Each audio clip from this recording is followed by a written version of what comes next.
He's a hands-off manager. He's not one of them who's cuddly and huggy. But we're talking about not scoring.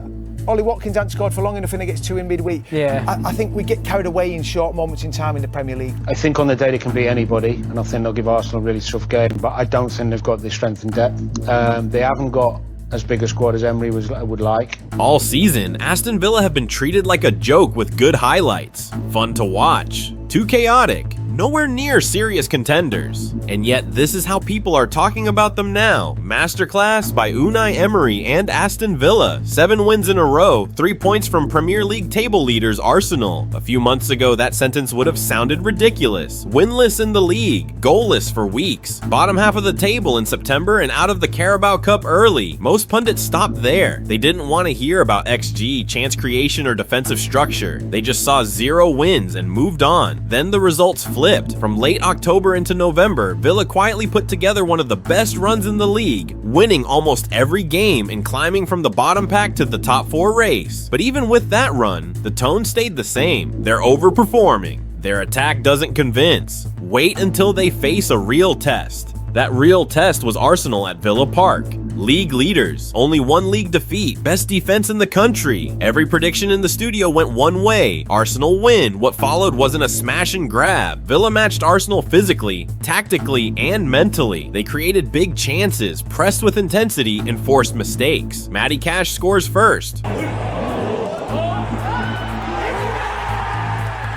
Trossard brings Arsenal level. The game is tight, both sides trade attacks. Then with the last kick of the match, Emiliano Buendia hits the top corner after Raya's save. 2-1, Villa Park explodes. On the stats sheet, it's clear, Villa weren't lucky. They went toe-to-toe with the league leaders on XG, shots, and territory, and took their moment. For months, people said Villa's form wasn't real. Now the football is answering for them. This is the day Unai Emery silenced arrogant pundits. Before we talk about how unconvincing Villa's journey was in the start of the 2025/26 season, we have to be honest about what came before it. Under Unai Emery, Aston Villa already had a full season that showed they were serious. On paper, most people only remember one thing: Premier League finish, top 6, back in the Champions League, good season, nothing crazy. That's how it was framed. But under the surface, the picture was different. 19 league wins, 66 points, one of the most consistent home records in the league, a team that stayed competitive even when key players were missing. Then came Europe. That's where Emery's work really showed. Villa didn't walk into the Champions League as tourists. They played like they belonged there. They beat Bayern Munich at Villa Park, blew past Club Brugge over 2 legs, pushed PSG all the way in a tight quarterfinal tie. Those games weren't flukes. They were built on habits, compact mid-block, then aggressive press on clear triggers. Fullbacks pushing high with good rest defense behind the ball. Clean structure and build-up, center backs stepping in, pivots showing, wide players holding width, set-piece routines that actually produce chances, not just hopeful long balls. Villa Park turned into a serious European venue. High intensity every night, strong home XG numbers, opponents struggling to control the tempo for long spells, and still, when the new season started, the wider reaction was basically, nice story, let's see it when things get serious again. The narrative reset overnight. Last season became a good run. So when Villa started 2025/26 badly, no wins, no goals, low in the table, it was easy for pundits to say, see, that's their real level. The first months gave them all the ammunition they wanted. In August and September, Villa went on a run with no league wins and no goals. For several matches, they simply could not find the net. For a club that had just been competing with Bayern and PSG, it was one of their worst starts in decades. The league table made it look even worse. After those early games, Villa were sitting near the bottom, even below teams like Wolves. This was after what many would call a manageable opening schedule. On top of that, there was an early Carabao Cup exit. From the outside, it looked like a collapse. That is where the mockery really kicked in. TV shows and clips online repeated the same points. Last season was a one-off. Teams have worked Emery out. You can't play that high and that aggressive in the Premier League for long. There were real issues, especially in the final third. The front line wasn't sharp, good moves broke down. Just before the box, Ollie Watkins came under fire for not scoring enough. People started saying a team that wants top 4 needs a more ruthless number 9. When you have 0 wins and 0 goals early on, the striker always becomes the easiest target. Defensively, Villa also had problems. A few lapses in shape, poor moments in transition, small mistakes turning into big goals conceded. The goal difference went negative quickly, and that became another easy headline. They don't score enough, they concede too much, it's not sustainable. What they left out is this. This is a group already tested in Europe, a squad that's been through pressure games, late comebacks, and tough away legs. A manager whose teams usually improve inside a season, not fall apart. Last season wasn't a lucky break, it was the first full version of an Emery team at Villa. Clear identity on and off the ball, strong output over 38 games, a deep European run built on organization, not chaos. But by the end of September, you wouldn't know that from the way people were talking. All the focus was on no wins, no goals, bottom half position, cup exit. The work from the previous year was treated like it didn't matter. The early slump was used as proof that the doubts were right all along. That gap between what Villa had actually shown under Emery and how they were being sulken about after one bad month is where the arrogance started. And it's exactly that gap that makes what happened next so important. The turnaround, the winning streak, and the night against Arsenal, where a lot of those same voices had no choice but to change their tone. After that terrible start, most people expected Aston Villa to stay where they were, near the bottom, low on goals, always fun but fragile. Instead, something changed. From late October into November, the numbers flipped completely. By early December, Villa had won 8 of their last 9 league games. They'd climbed from the bottom pack to the top 4. At one point, they sat as high as second place. That's not a small swing, that's title challenger form over a serious block of games. So what changed? It wasn't a total reset. Emery didn't throw his ideas away. The core stayed the same. Build from the back, press with structure, keep the team compact. But a few key details started to click. Earlier in the season, Villa's press was messy. The first player would go, but the line behind him wasn't tight enough. Opponents escaped too easily. During this run, everything tightened up. The front 3 pressed together, not individually. The midfield squeezed up faster after the trigger. Fullbacks timed their jumps better when the ball went wide. Manchester City and Tottenham both want rhythm in possession. Against Villa, they struggled to find it. Every short pass had pressure. Every sideways ball had someone closing the space. That's not chaos, that's coordination. At home, Villa looked like themselves again. They beat Manchester City at Villa Park. They beat Tottenham. They kept opponents pinned back for long stretches. The numbers backed it up. During this run at home, Villa created more shots than their opponents in most games. They finished with higher expected goals. They forced teams to clear their lines and play long balls, which suited Villa's defenders perfectly. This was the Villa Park everyone remembered from last season, and it was back. One criticism even during the winning streak was the attack. People said Villa still weren't scoring enough for a team in that kind of form, and there's some truth there. Ollie Watkins still had spells where he didn't score. They weren't putting 4 or 5 past teams every week. But here's the key difference. When chances came, they hurt teams. Set pieces started to matter again. Midfield runners arrived in the box more often. Wide players made better decisions in the final third. Villa weren't free scoring, but they were creating high quality chances and turning them into points. And in the end, that's all that matters. Earlier in the season, small mistakes late in games cost them. During this run, that stopped. When Villa went ahead, they stayed disciplined. The midfield protected the backline better after 70 minutes. They used tactical fouls and smart substitutions to kill the opponent's momentum. You saw it in the difficult away fixtures too. Games where the energy's high and the crowd's on top of you. These are the matches where European hopefuls often drop cheap points. Villa went to hostile grounds. They didn't always play brilliant football, but they came back with narrow wins instead of frustrating draws. That's what turns a run into a real climb up the table. By the time this run was in full swing, Aston Villa looked nothing like the team that started the season. The numbers were clear. One of the best formed teams in the league. Strong home results again. Wins against good sides like Brighton and Fulham. A team that had gone from relegation talk to European spots in a matter of weeks. But the conversation in studios, it didn't match. The tone became, yes, they're winning, but the attack still isn't convincing. They still have a negative goal difference. That always catches up with you. This kind of run is hard to sustain with that output.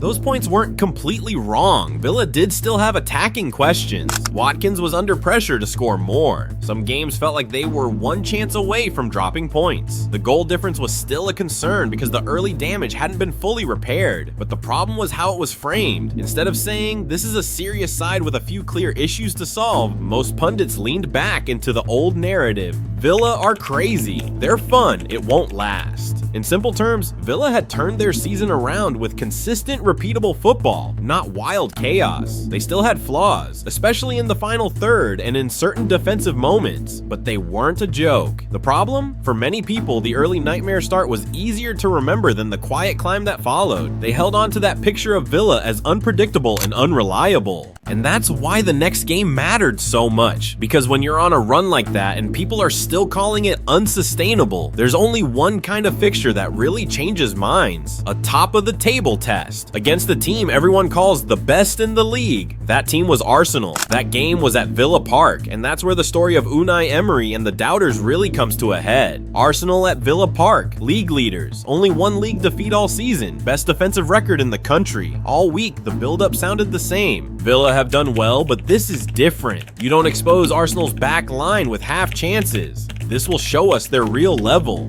For a lot of pundits, this was not just another match, it was the exam. If Villa lost, it would confirm the old idea. Nice run, not a serious team. If they won, they had to show more than emotion. They had to show control. From the first whistle, you could see Emery had a clear plan. Without the ball, Villa were compact. The front line did not press wildly. They waited for Arsenal to play into certain areas, then jumped together. The midfield stayed close to the back four, so there were no big gaps between the lines. Arsenal still had spells of pressure. A team at the top always will, but Villa did not panic. They did not drop into a deep block for 90 minutes. They picked their moments to step up and win the ball, especially when Arsenal tried to build through the middle. With the ball, Villa were brave. They did not just clear long at every sign of danger. They tried to play through Arsenal's first press with short passes. When there was space, they went direct and attacked the channels. That balance is important. Too much risk and you get punished. Too much fear and you never leave your own half. Villa sat in the middle, respectful but not scared. The first big reward came in the 36th minute. Matty Cash scored the opener, and it was not an accident. Villa had already pushed men forward, forced Arsenal back, and created pressure in the box. Cash's goal gave them a 1-0 lead and confirmed what the game was already showing. Villa could create against the best defense in the league. At halftime, the question was simple: could they manage the second half?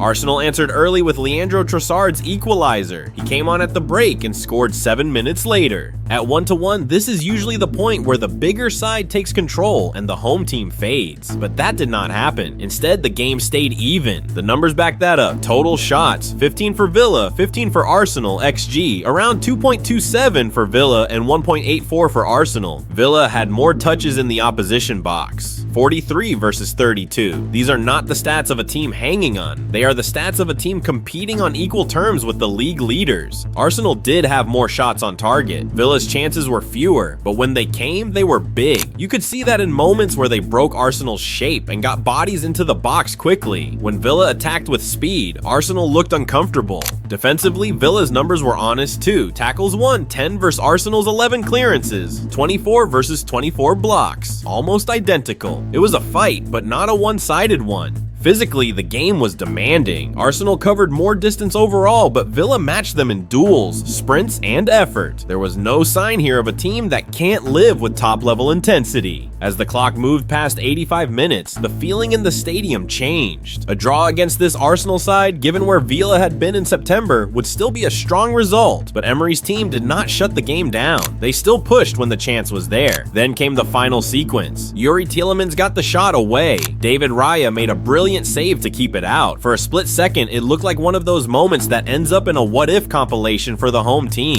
But Emiliano Buendia reacted first. He did not snatch at it. He set himself and hit the rebound into the top right corner with the last kick of the game.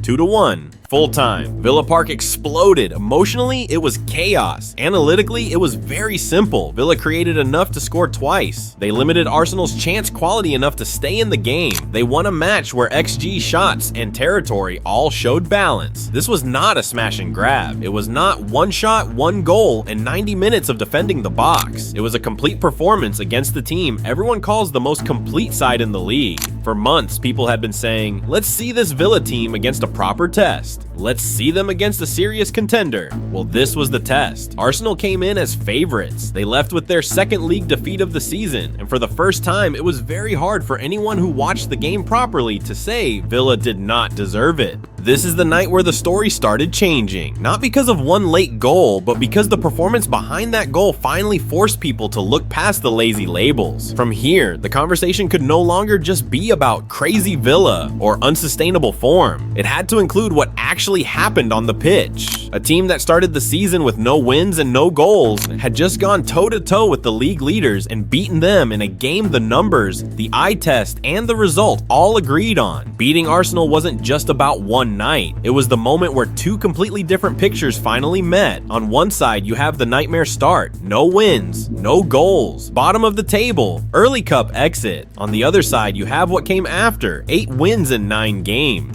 A climb from relegation fears to the edge of the top 4. Big results against Manchester City, Spurs, and now Arsenal. The question now is simple. Can Aston Villa keep this level? Under Emery, this team has clear structure. They press as a unit. They build from the back with a plan. They've already survived high-pressure Champions League nights and grueling European runs. This isn't a group that's new to pressure. Villa Park is a huge factor too. At home, the numbers are strong. They create chances. They push teams back. They make top sides uncomfortable for 90 minutes. If that continues, they'll always be in the mix near the top of the table. The attack has to keep improving. Villa can't rely on narrow wins and late moments every single week. Ollie Watkins will stay under the spotlight. He doesn't need to score in every game, but he needs steady output. The midfield and wide players will have to keep adding goals too. Defensively, they have to keep tightening up. The early damage to their goal difference hasn't been fully repaired. They can't afford spells where one mistake turns into a collapse. The balance between a brave high line and control in transition will decide a lot. Whether Villa stay in the top 4 race or not, that part won't change. This is a serious team. This is a serious manager. And after everything they've done since that horrible start, one thing is certain. The next time someone tries to call Aston Villa a fluke, they won't be able to say it with a straight face. Not after this run, and not after the day Unai Emery silenced the arrogant pundits.